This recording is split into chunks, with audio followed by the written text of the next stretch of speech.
about the Mustang? Let's go check it out. So the Mustang, we bought it 6 years ago. Got lucky. A customer of ours had blown up the motor in it, and it was a perfect slate for me because I built several GT500s for customers. I knew I wanted to build one, but needed the right one. So with a hurt motor, it was perfect.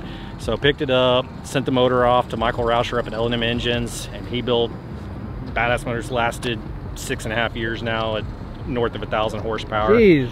So built the car. It's got the L&M engines. We ran the stock blower. We wanted to run a mile. I built the car to run a mile. So standing mile, we built it, finished it 3 days before the first mile, took it down to Texas mile, and it went 215 miles an hour on its first event on the stock blower. 6 years later, this year, we finally switched it over to a BMP blower.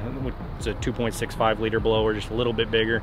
Should make, we estimate, based on the data logs and everything, it's never been back on the dyno, we estimate 12 to 1300 wheel horsepower on this one. So it's got a Tremec T56 Magnum XL transmission in it, stock, or built 8.8. All the work was done by me. I used to be a Ford technician, so that's why I have the Fords out here. Fastest it's been in the mile, 221.5 miles per hour in the standing mile, been 184.5 on all. This is on stock blower, been low 9s at 151.25 miles. So nice. haven't actually ran it in a race event since we switched blowers, so we'll see what it does with the new blower with all that. So we're going up against some supercars on the street. You think this thing's gonna hook, or where do you stand? It depends on what they want. If they sucker me down and we get down in a 40 hit or a dig, it's not going to compete with those monsters. I was like, but if we can get a 60 roll, I'll get you a 60 roll. If we get a 60 roll, it should be able to hang with them. They got a little bit of weight advantage on us, but we probably have a little bit of power advantage on them. So. Yeah, I mean, this thing is running a pretty sick tire. I mean, what tire is that in the rear? It's got a 28-inch Mickey Thompson Pro Radial, pretty common tire. It does good road conditions, road surface matters a lot on it, but it does pretty good for just being two-wheel drive, making 1,200 horsepower. Yeah. So upgraded blower, how many pounds are you at? So this blower, the stock blower that we ran all the numbers on, was on 17 pounds of boost. This blower we typically see around 26, 27 pounds of boost. So, okay, all right. So this thing should get up and go. Yeah. Yep. So I mean, you're fully caged, harnessed. Yes, yeah, we had to put the cage in for the mile. Sort of not fun on the street, but it's part of it, so we can run the car legally on the vents. So. Man.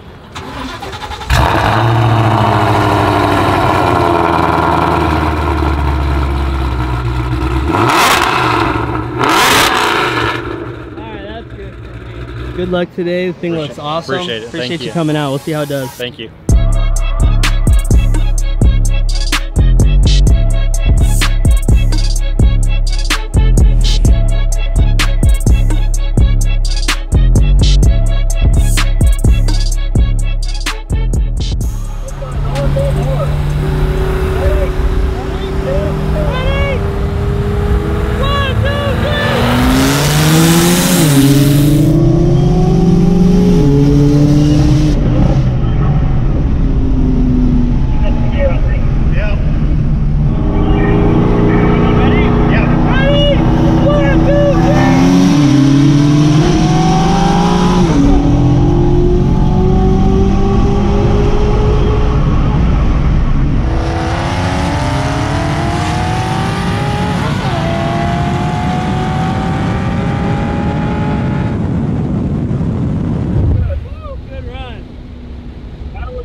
It pulled all the timing out. Oh, okay. You ready? Yep.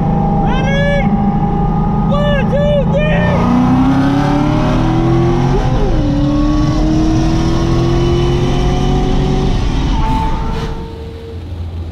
How the hell?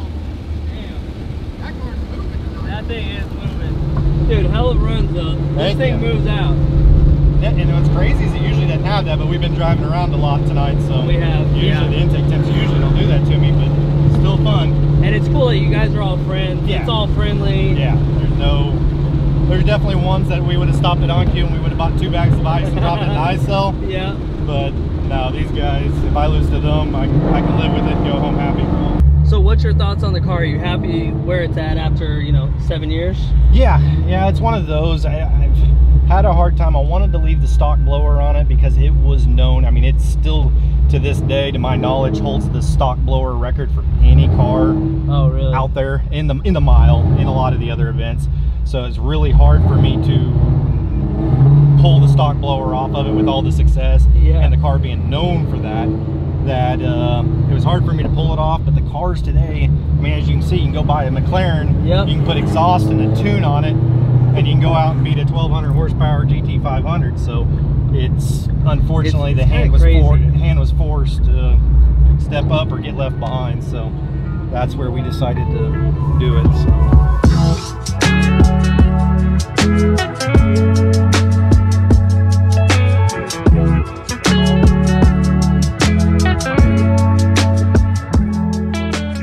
720S looks pretty awesome. Tell me about the car. There's only three simple mods on that one. I only got downpipe 2 and an exhaust on that's it. So it? There's no much talking about it. I say that's it, but I mean, those cars, that's probably one of the most impressive things about these McLarens is that even with minimal mods, I mean, you're making like close to 900, right? Yeah. Well, on race gas 110, I got 9. It was 908. 908 on race gas. So race gas. Are you on 93 today? I'm on 93 today. What do you estimate? It's 840.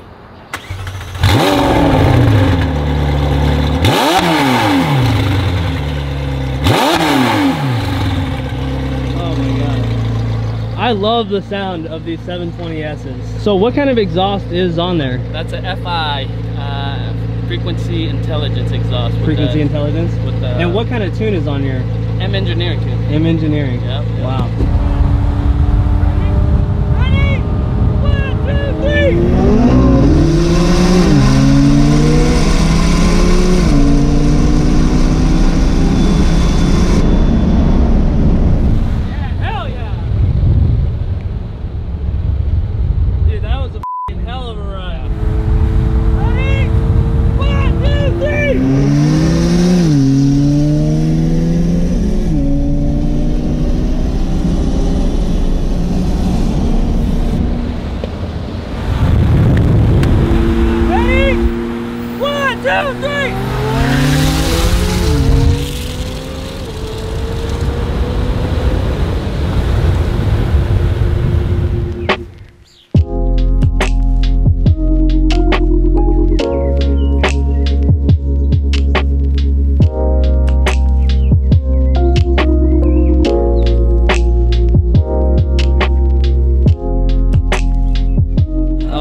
This is one of the most beautiful Porsches that I've seen. I'm here with the owner. Thank you for bringing us out.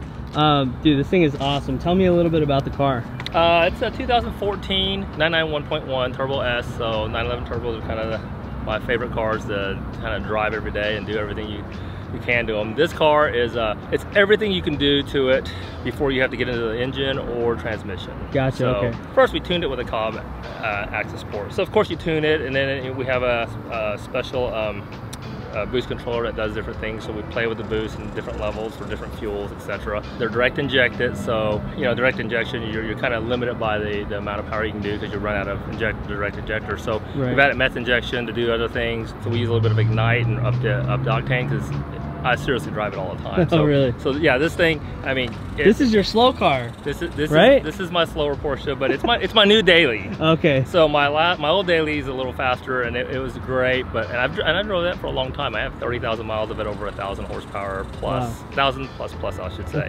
What kind of power are you making today with this? Today it's at 842 is what it dynoed at. This is all-wheel drive though, right? It is all-wheel drive. Yeah. Okay, so 800 horsepower all-wheel drive. This car, it adds a little bit more because there's a PDK transmission in these. So the PDK transmission lets you do things like drag race and roll race and go to the road course, because you know I like my daily drivers to be able to do anything. The transmission, the PDK also has a cage around it that keeps it from spreading and stuff. So it doesn't have clutches in it yet, so we can't really, well, it's kind of at the sweet spot right now where the next level is big. So if you go to the next level, then it's gonna. That's when you start to break stuff and go. Well, yeah, we kind of know what to do on the next level. If you take the next level, then you gotta build the transmission, you've got to build a motor at the same time, and then you've got to add a standalone type system to add a secondary fuel system. Gotcha. So you can do all that. And if you do that, then sky's the limit there. Yeah. I mean, use whatever you can take. So what size are the turbos compared to stock? Well, the stock is a variable vane turbo, so it's kind of hard to tell like that. I mean, variable vane turbo technology has gotten better and better, so when they've improved tuning those, they can get those to make as much power as these and as quick. But this is just kind of the easy button. I mean, this is about like having roughly a 30. Like okay. Everybody bases their turbos off of what size, so old school technology. Like a 30R? Yeah. Okay. So basically it's like a 3076 type turbo, that size. In the back, it's custom headers, custom exhaust. Ultimately, this right here is the ultimate daily driver. I mean, I really don't think that you can beat this car just all around. I agree. I mean, it's hard to beat this car. It's got 4 seats. I think it's 4 seater, kind of. Kind of.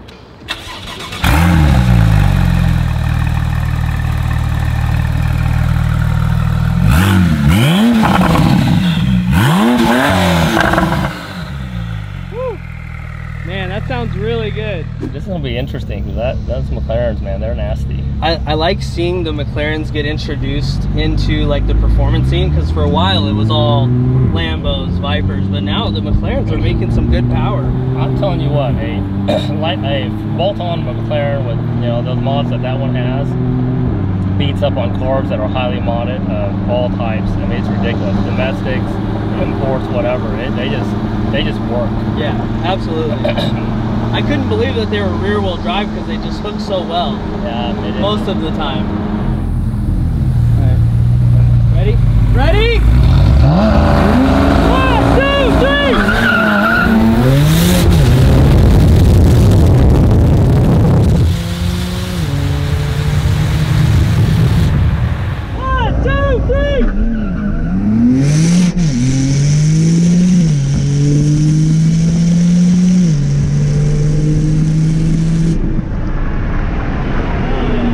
Yeah, man, this thing moves out. It gets it, doesn't it? Yeah. We had him right off the line. Oh yeah. You had him the whole way. It was over. You want to try giving him the hit? Sure.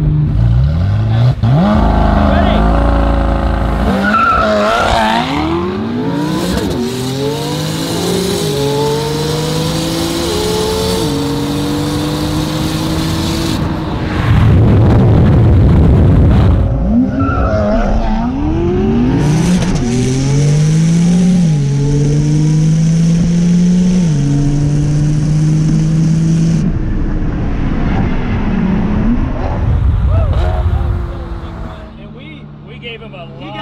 A car and a half in the hit right there. Oh, at least. I mean, it wasn't like he came off of it on, and I was like, I didn't know he was going to launch like that, so it wasn't really ready, but it's okay. I mean, that was good. I was like, there's no way we're catching that car, and we caught up to him. Man, fast. he was only about a car ahead of us. Yeah, we made up time for that big of a jump. That was awesome. Dude, hell yeah. Hell yeah.